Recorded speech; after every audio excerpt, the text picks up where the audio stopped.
Anybody want to say anything?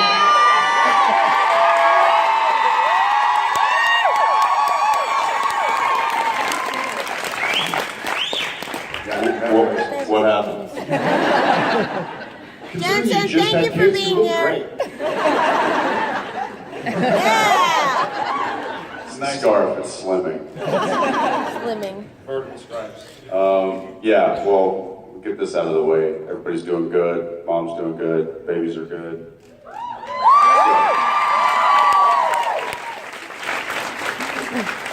Thank you for being here for us. What's that? Thank you for being here for us.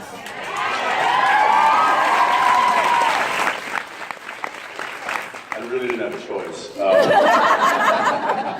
you I told Daniil, I was like, listen, I should probably stay, right? I should stay. It's been 2 days. I can stay. You got to be here for a couple of days. I'll just stay. She's like, no, you won't. Give me some space for my kids. In all honesty, though, she was like, no, go. It's a last minute thing. They canceled because she was due next week. So it was like, all right. And then we only work, I think, Monday, and then we're flying back Tuesday for the rest of the week. So I was like, all right, well, if I was working all this next week, then maybe I would have stayed. But I'm like, you know what? I'll be gone for 2 days and I'll be back. So I'll be back for a long week, and so good. So yeah. Gotta close out the year properly with y'all. Yeah, that was fun. That was cool. It was quite the story getting home. Yes.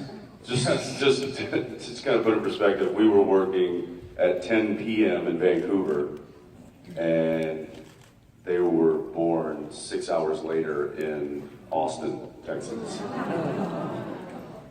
And somebody decided to come up to me about 8 o'clock in the evening. He was like, "Here's your passport, right?"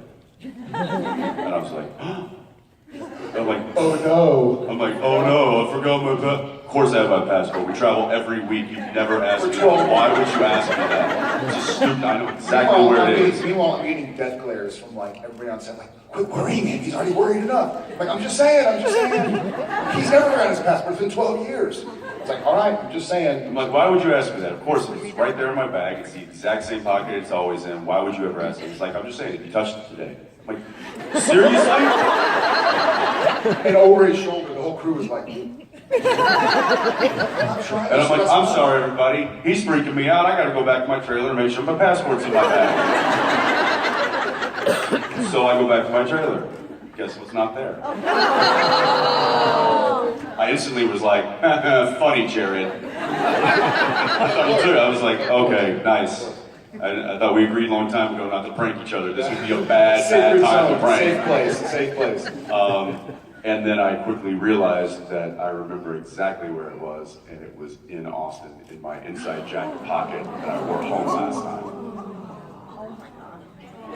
Go Jared, yeah? I like my stress in layers. I like to really pack it on. Yeah, he walks back on So the I set. walk back on the set. He's like this. And we're shooting a scene, and we're by a big lake, and we're at a house that we've built, and I'm on the porch, it's like 8 feet up, and I can see him off in the distance, about 20 feet away, and he's like doing the T-bow and taking it. And I'm like, something's going on with him. Maybe Daniil went into labor. And then it's like, okay, Jensen, we need you on the porch, yada yada. And he walks up, takes a knee again, and goes, oh, I don't know how you knew. And I was like, we had had a conversation half an hour before. I had to shoot a couple of shots, and there was a stunt. And I was like, I don't know what he's talking about. Like, that's kind of cryptic. And I was like, how I knew what? He goes, it's in Austin. And I was like, oh, the passport thing. We did get home. So luckily Nexus passes and whatnot sufficed. So it was funny. The day started, and he's usually a pretty cool cucumber, and we've known each other for a long time, and we shoot. We've had stressful moments. We've had surgeries and other births and yada yada, birthdays and weddings and stuff to get to. We start the day, it's like 11 o'clock, and y'all need to thank Richard, by the way, also, because he kind of helped get us out.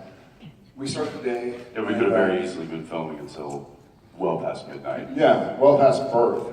And we start the day, we're in the Impala, and we're doing like a little driving scene, literally just like driving up to the thing and stopping and getting out of the car. And we're sitting there, and like we're following, the scene is we're following another car, and they get out of the car, we get out of the car, and Misha gets out of the truck or something. And so there are a few moving elements, right? It's like you have to, and action and action, the Impala, and action the truck. Okay. And it doesn't go perfectly the first time. And so we're sitting there, we're back at 1, and I'm checking emails on my phone. We're sitting in the Impala, as we've done for thousands and thousands of hours in the last 12 years. And it's, they say a good sign of friendship is when you can be silent around each other. We're silent around each other a lot. He's got his stuff, he's got to get done, and vice versa. And we're sitting in the Impala, and I'm like responding to some stressful emails, and he's like, hey, so you think there's like 117,000 miles on this, or like 217, maybe 370,000? And I was like, I don't know. I mean, it's a 50-year-old car, probably two. I mean, I don't know. I know they try to find as many hours as we've sat in that car. I've never never looked at the odometer and been like, huh. And then he's like, so how are you liking that phone case, man? Like, Jensen, take your anxiety elsewhere, dude. It's gonna be all right. You think this is hand stitched? You think it's original? I'm like, shut up, dude. Like, through emails, it's gonna be fine. And then he's sitting there like, why are we not rolling, guys? Picking up the walkie. Are we rolling, guys? Are we rolling? Like, when is it gonna be action? Like, let me. No. I just picked the one. It was like twins. That was code word all day. That was the word of the day. Whenever things were going a little slowly, or we were goofing around, which happens a lot. It was like, twins. Oh yeah, right. I'm like, back at it. But happy and healthy and safe and sound.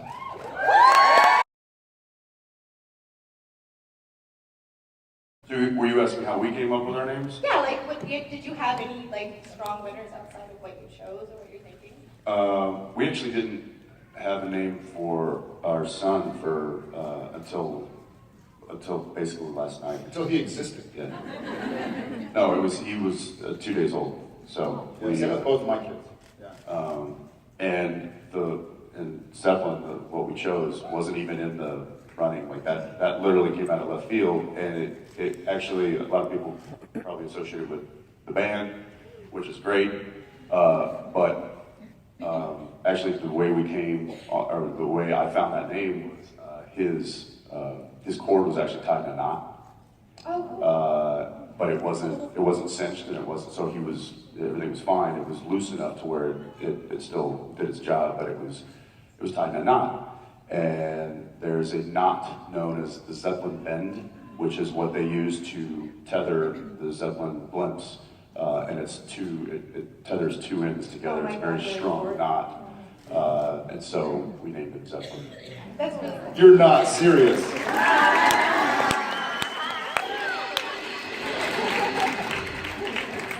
So I would say unless you have something that you really love, unless you have something that maybe means something, it's family, it speaks to you, maybe try to find something that is relatable or has some kind of cool meaning, or just throw a dart at a dartboard with names on it. The one piece of advice that I can 100% give to you is don't name it anything that has anything to do with Mark Shepard, because you'll never hear the end of it. Because no, he's not named after Mark Shepard. He's just named. Yeah. Both of my sons didn't have a name until they existed. We had some choices, but we were like, we want to feel like we get a feeling, get an energy. And so Thomas, we had a few different names. We had several. In fact, one of the names was Wyatt. He was one of Wyatt's birthday, but now his best friend is named Wyatt, so it's like, oh, thank God we didn't name him Wyatt. With Shepard, it was really funny. He came out, and it was a natural birth and a rental home in Seattle, and it was like this beautiful moment, and everything went perfectly, and Tom had been such a difficult birth for Jen. And so we get there and we're holding this little baby and we're like, and Jen, and Shepard was kind of tossed around, but we had 5 others that were in front of him. And Jen was like, Shepard, like he's gonna be a shepherd. We're like, that's great. Now he's a little shithead. So names have nothing to do. I call him my turd burger. He'll get this face and be like, I'm my turd burger. And he'll just run, he'll like run straight at Jensen's area. Yeah, like, not a shepherd, not a shepherd. But, He is literally taken to flinging poo. yes. He does the thing like. He's like a howler monkey. He'll get his diaper and pull one thing off and go. Off this thing, or with shoes, like every now and again you'll look over and you're like, oh jeez. Because he'll get his shoe and just be like. He loves it. He's super flexible, so his legs just kind of fling up. He like laughs and runs away. So their names don't really have anything to do with who they kind of. You can't will their personality on them. So, Well, congrats and good luck. yeah, congratulations. I saw somebody stand up there. So. Hi, I'm Zoe Bell. Hey, So, first of all, you probably heard this a lot today, but if not, you guys are so loved. And, so I guess my question is for Jared, because, so you're obviously very tall. And, so like, you know how Sam has to fall down a lot and he faints a lot? Sucks. Correct. long way to go. When you stand back up, do you faint again because the drastic change in I do. altitude? It's also, I do. I get woozy. What's more surprising is the temperature change. Everybody makes fun of me that I sweat, but I'm like, heat rises, guys. It's hot up here. So it's actually funny you ask, because we'll do shots where I have to like get up off the ground, and the camera will be set up in such a way. In fact, it just happened on Thursday night. I'm in a fight scene, and I'm like laying outside in the grass, and it's raining. And they're like, well, we need you to get up and stand up. And I was like, well, okay, that's fine. But you realize that the camera goes from here to like there. It's not just like barely getting up. Like you're gonna have to do a whole different lighting setup between me laying down on my back and standing up. You're like, oh, yeah, you can just play it from laying down. All right. So it actually does. When he falls down, he actually has to pressurize his ears. Yeah. It's a different atmosphere. I've died a few times. Life imitates art. Thanks, I'll be back.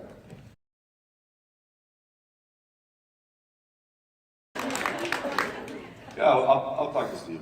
I mean, it felt like such a feminine, very soft, nurturing kind of name.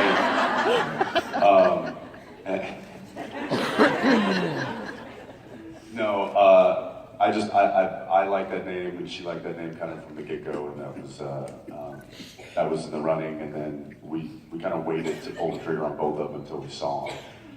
We had some others for Zeppelin, but that Zeppelin came out of left field because that was the whole Ford thing. But Arrow, we knew we was a front runner, and I think we just we wanted an A, just kind of like an AA. So that kind of started it. I don't know. Arrow was just kind of out of left field too.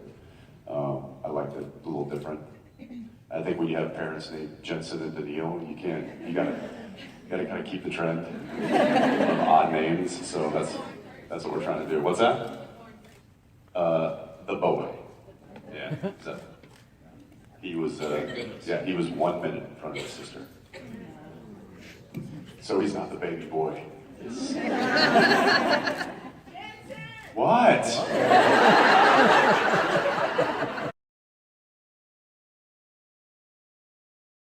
Actually, you know what? I'm gonna go right there. Yeah, you've had your hand up. No, right behind. Yes. No, the little one. Yeah. The youngster. My question is for Jared. Okay. I found him. What's up, buddy? Happens to me all the time. All the time. That's why I make the writers write down my words I have to say, because I forget everything. How about a question for me instead? What is your favorite part about being dean? No, he's talking to the real dean. He doesn't even know what Gilmore Girls is.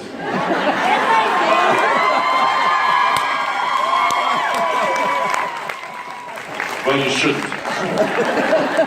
Just kidding. I remember I used to say. What's your favorite part about being dean? Well, I used to say to Jensen that if he gets to play Dean, as long as I got to play Dean, that we'd have ourselves a fun little show. We've now double and a half that. He's double and a half it. But Dean on Gilmore Girls was a fun character. He tried to do his best. He wasn't perfect, but it wasn't at all. Thanks. But I think his heart was in the wrong place. His heart was in the right place. I think we. Freudian slip there? Is that- It was an early lesson, and I think with Sam and the short Dean.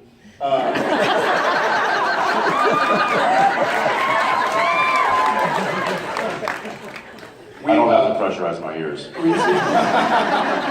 We've seen how sometimes your heart being in the right place, you still can make a wrong decision. I think I got an early taste of that with Dean on Gilmore Girls because he obviously made some mistakes, but I believe that he was a good person.